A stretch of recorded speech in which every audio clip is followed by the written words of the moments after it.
Welcome everyone to this week's Fish Friday. Today we are on Fish Friday number 19, and I think we have a good one. This one is very popular in the European region. Not to say it's not in North America, but it is very popular in Europe.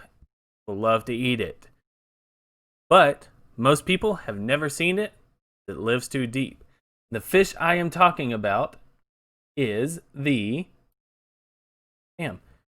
Burbot, or Burbo. Burbo, scientific name Lota lota. Some other common names for it is freshwater ling, ling cod, or an eel pout. I've heard eel pout being referenced for this fish for quite a while. This is part of the family Lotidae, which is a group of cod-like fishes that aren't really cod. They're not cod. They're gadiforms, which is literally the definition of gadiform is cod-like fish.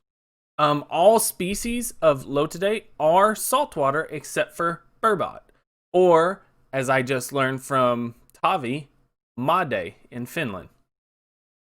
Now these can live in brackish water, but these are really saltwater, freshwater fish. Sorry, not saltwater at all.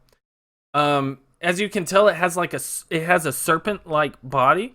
That's a lot of people liken it between a catfish and an eel. So think of a mixture between a catfish and an eel. As you can see, it's obviously very elongated and it's laterally compressed. So that's where the eel part comes in. So it's a little thinner looking at it from the straight. Obviously, it has a flat head as well. Something interesting to note is that these have embedded scales in the skin. So the scales are not on the outside like you would think of most fish. The scales are actually right under the top layer of skin. It gives it a really, really tough skin. In fact, the skin was actually once used as windows in Siberia in place of glass. So think about that. That's how tough it is. And Siberia, known for having very cold weather, high winds, they use the skin of burbots instead of glass. As you can see right here, there is I now see that you cannot see that. On the chin has a single thick barbel or a whisker, like most people think of catfish and things like that. And it's hard to tell in this picture, so let's go to a different picture. You can see the whisker here as well.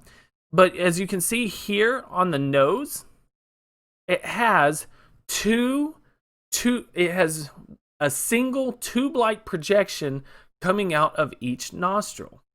So pretty interesting, a little nostril that's elongated. Now, as you can tell, it has two dorsal fins. Those are the fins on the back, with the back dorsal fin and the anal fin being extremely elongated. And these are soft, fleshy, not necessarily fleshy, but they are very soft fins. And you can tell that the rest of the fins are actually very short and small. And that all points to a benthic lifestyle, meaning they are spending all their time on the bottom, and because they don't really have fins that are good for swimming, you can say that they have very low swimming endurance. They can't swim very much and very fast. They're more crawling around looking for stuff on the bottom. That's not to say that they can't put on a sudden burst of speed. It just means that they can't swim a lot. These are actually found, they have a circumpolar distribution, meaning that above, I believe it's 40 degrees north in latitude, and below a certain amount, they circle the North Pole. So they're found in every country. Because of that, the scientists have recently started to think that there might be more than one species of burbot.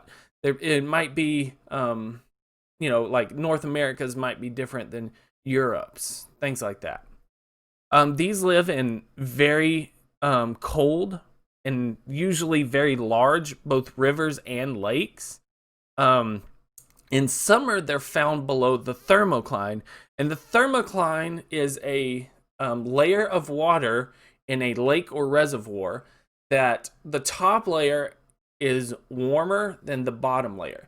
And what happens, because water has different densities depending on what the temperature is the water starts separating, and eventually it separates so hard that there is a line. So you'll be going, 70 degrees or, 20 degrees Celsius in water, and then all of a sudden it'll go to 11 degrees Celsius or like 50 degrees. So it'll just have a hard drop. It doesn't necessarily have to be a super hard drop.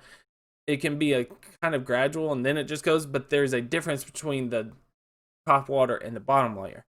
And these fish love cold water. They actually require be in very cold water. So in summer, when normally the top layer is hotter, they are actually trying to stay in the coldest water possible.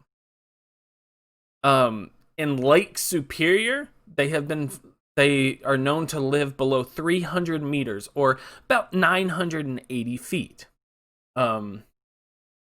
So, and there have been reports over in Europe that they live even deeper, up to 2,000 feet in some of their deeper lakes. I just know the Lake Superior number. The adults will actually construct burrows for daytime use, so they'll protect themselves during the daytime by actually getting in burrows. Kind of think like a gopher or a ferret or something like that. They're actually making extensive burrow systems. But these are crepuscular active hunters. I didn't really see any nighttime or things like that. It all points to crepuscular. Crepuscular means that they are active at sundown and sunup. So right in that transition. That's apparently when they are their most active hunting. Apparently they're also hunting at night, but they're actively hunting during the sundown and sunup. The spawning season, and this is kind of interesting. Most spawning seasons of fish happens, late spring or early fall. Spawning season for burbots actually seems to typically occur between December and March. And the interesting is that they usually do it under ice at temperatures between 1 to 4 degrees Celsius, 38 to 45 degrees Celsius, Fahrenheit. They want to be in super, super cold water. Tavi says, fun fact, I don't remember when it changed, but for a long time, people thought that you could eat made only in winter, and they figured out that they live so deep, it's good all year round. That's an interesting fact. These are broadcast spawners, so there's not really a lot about their reproductive strategy. They find a gravel bed, and there's a congregation of, a bunch of males, usually around 1 or 2 females. Females release their eggs, and the males release their milk, and they're fertilized, and they drop into the gravel. So there's not a lot about their reproduction. These are piscivorous primarily, but when they are young, and also when they're old, but more when they're young, they eat a lot of insects as well, aquatic insects. But these are mainly eating very small, pike, musculunge, things like that. They're eating, smaller fish. They are primarily adapted to eat. Now here's what I was saying. I found in Finland, apparently, the roe and liver are apparently delicacies. So that was pretty interesting. Although they apparently eat the whole entire fish, but the roe and liver, the roe or the fish eggs, are considered to be extreme delicacies. And it has been compared that the meat, when it is cooked, it tastes similar to American lobster.